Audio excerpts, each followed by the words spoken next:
Part 21.15 Al-Anbiya. The Prophets, As-Salamu Alaikum.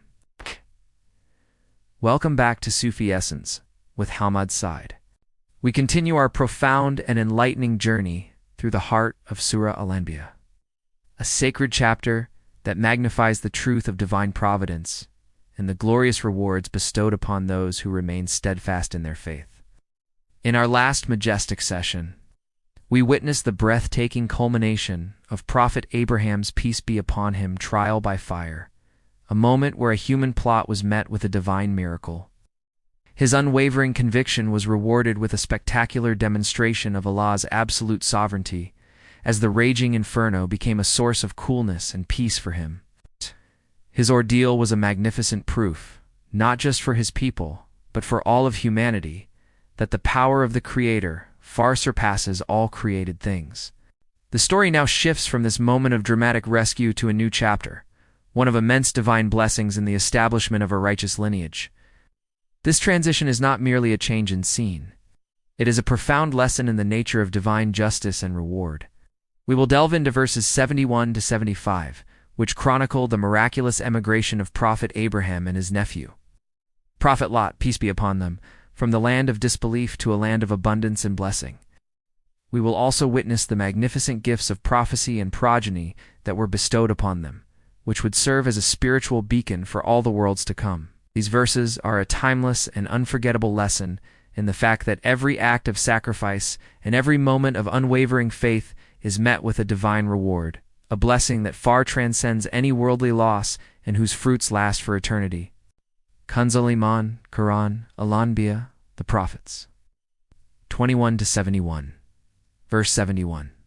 And we saved him and Lot to the land which we blessed for the worlds. This verse is a profound and poignant statement of divine mercy and protection. The people of Prophet Abraham, peace be upon him, in their rage and spiritual bankruptcy, had tried to extinguish his light through violence and destruction, but Allah Ar-Rahman and Ar-Rahim had other plans. Having saved him from the fire, Allah now saves him and his nephew, Prophet Lot, peace be upon him, from the land of disbelief and perversion. The phrase, we saved him and Lot, shows the direct and intimate involvement of the divine. This was not a mere escape, was an act of salvation, an emigration guided by the hand of the Almighty. The journey was not one of flight from a trial, but a purposeful movement towards a promise.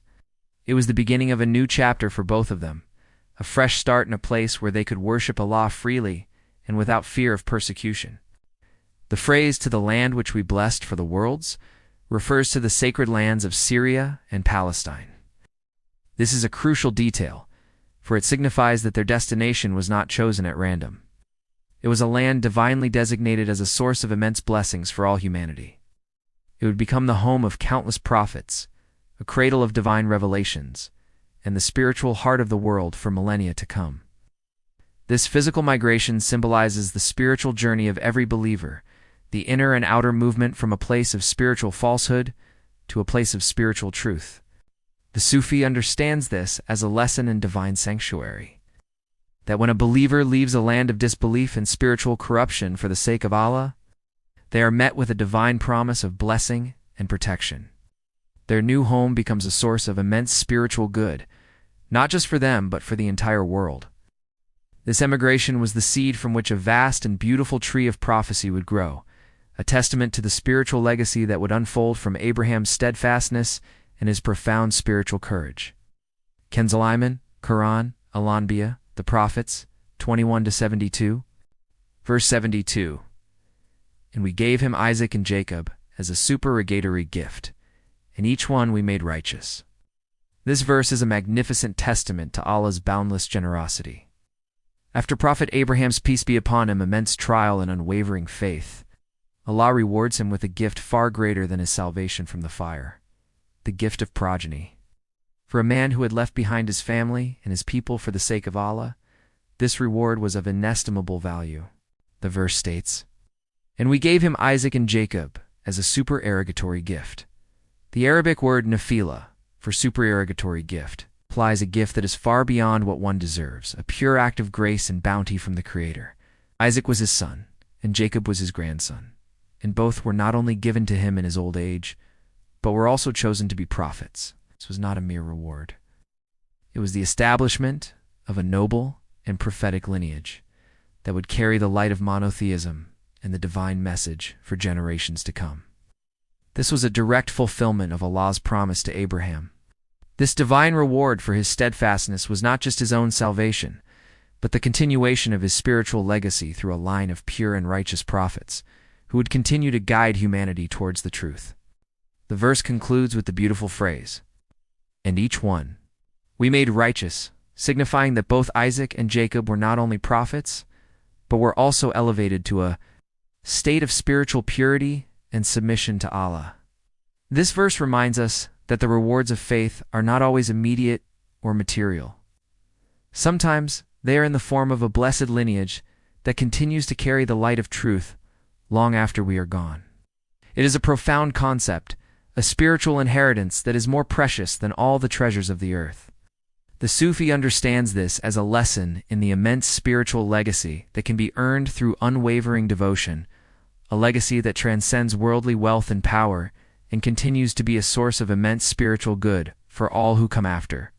Kanzel Aman, Quran, Al-Anbiya, the Prophets.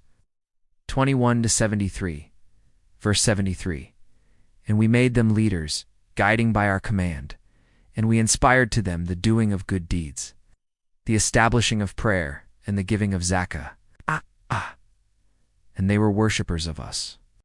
This verse expands on the magnificent gifts bestowed upon Abraham, Isaac, and Jacob, peace be upon them, detailing the very essence of their leadership and the spiritual practices that defined their piety. The verse begins with a statement of their spiritual elevation, and we made them leaders. Guiding by our command, the Arabic word aima for leaders refers to spiritual guides, those who are appointed by Allah to lead others out of the darkness of ignorance and into the light of divine truth. They were not political rulers or worldly kings. Their authority was spiritual, and their guidance came directly from the divine command. They were divinely appointed to lead humanity out of darkness and into the light. The verse then details the specific actions that defined their righteousness. And we inspired to them the doing of good deeds, the establishing of prayer, the giving of zakah. This shows that their leadership was not based on abstract theory or philosophical discourse, but on concrete acts of piety and spiritual devotion. The phrase "we inspired to them" shows that their good deeds were not merely a product of their own will, but were divinely guided and divinely sanctioned. The establishment of prayer is the foundation of the believer's direct, intimate, and continuous connection with Allah, Ar-Rahman, and Ar-Rahim. It is the spiritual lifeblood that sustains the soul. The giving of zakah is a symbol of their boundless compassion, their generosity, and their detachment from worldly possessions. It is an act of purification, not just of wealth, but of the soul itself. The verse concludes with a beautiful and comprehensive description of their ultimate state of being, and they were worshippers of us. This is the highest station of piety, where one's entire life, their thoughts, their words, their deeds, their prayers, and their very existence is a single, continuous, and conscious act of worship and complete surrender to the divine. The Sufi understands this as a blueprint for true spiritual leadership, one that is rooted in constant prayer, boundless compassion, and a complete surrender to the will of Allah. It is a path that leads one to a state of absolute unity with the divine will, where every action is a manifestation of divine love. Kanz al-Aman, Quran, Al-Anbiya, the Prophets, 21-74, verse 74, And to Lot we gave wisdom and knowledge, and saved him from the city that practiced abhorrent deeds. Indeed, they were a people of evil, defiantly disobedient. This verse now brings the focus to Prophet Lot, peace be upon him, who was also a prophet and a beneficiary of Allah's immense mercy. The verse begins with a description of his spiritual gifts. And to Lot we gave wisdom and knowledge. The Arabic word for wisdom, hukmah, implies sound judgment, the ability to discern truth from falsehood, and a profound understanding of divine law. The word knowledge, ilman, refers to a profound and deep understanding of the truth, a spiritual insight that penetrates beyond the surface of things. These were the spiritual tools that Allah gave him to guide his people and to endure their profound spiritual corruption. The verse then recounts his salvation from the city that practiced abhorrent deeds. This is a reference to the people of Sodom, whose sexual perversions and moral corruption had reached a point of no return. Lot's mission was to guide them to righteousness and moral clarity, but their hearts had become too hard to accept the truth. The verse concludes with a powerful and definitive judgment. Indeed, they were a people of evil, defiantly disobedient. The Arabic word fisk, for defiantly disobedient, implies a state of being completely and utterly rebellious against the commands of Allah.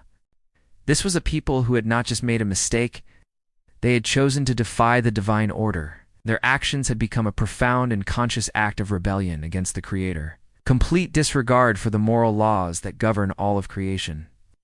Their defiance was not a moment of weakness, but a sustained state of being, and it was for this reason that their fate was sealed. Kanz al-Aman, Quran, Al-Anbiya, the Prophets, 21-75, verse 75. And we admitted him into our mercy. Indeed, he was of the righteous. This final verse in our segment is a beautiful and reassuring statement of Prophet Lot's peace be upon him, his ultimate salvation. After his immense trial, his tireless efforts to guide his people, and his profound sadness at their refusal to listen, Allah, in his boundless mercy, brings him to a state of peace and grace. The verse states, "And we admitted him into our mercy." This is a profound and beautiful phrase. It signifies that Lot was not just saved from the city and the impending punishment, he was enveloped in the divine mercy itself. He was brought into a state of divine favor, a sanctuary of peace, contentment, and spiritual tranquility. The word for mercy, Rama, comes from the same root as the names Ar-Rahman and Ar-Rahim, signifying that his salvation was an act of pure and unadulterated compassion from the divine. The verse concludes with a final and powerful declaration. Indeed, he was of the righteous. This is the highest praise a person can receive.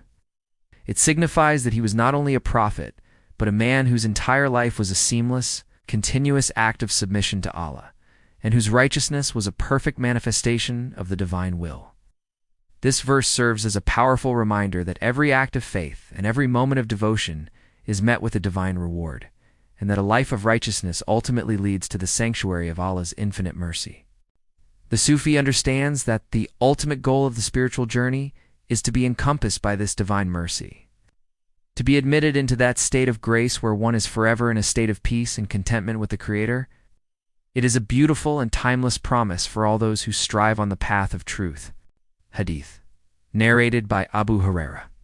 The Prophet, peace be upon him, said, "On the day of resurrection, Abraham will meet his father Azar, whose face will be dark and covered with dust. Abraham will say to him, 'Did I not tell you not to disobey me?' His father will reply, 'Today I will not disobey you.' Abraham will say, 'O Lord, you promised me not to disgrace me on the day of resurrection. And what will be more disgraceful to me than to see my father in this state?' Sahih al-Bukhari, Book 59, Hadith 63. Let us now supplicate, drawing from the profound lessons of these verses, asking Allah to grant us a deeper understanding and to guide our every step. O Allah, the Lord of Abraham, we seek refuge in your perfect power and divine protection.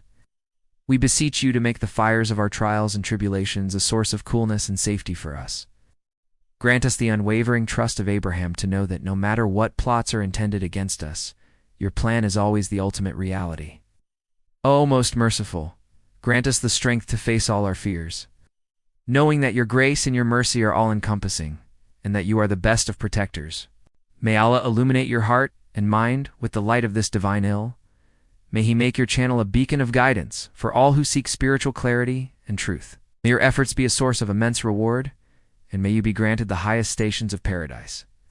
May the peace and blessings of Allah always be upon you and your loved ones.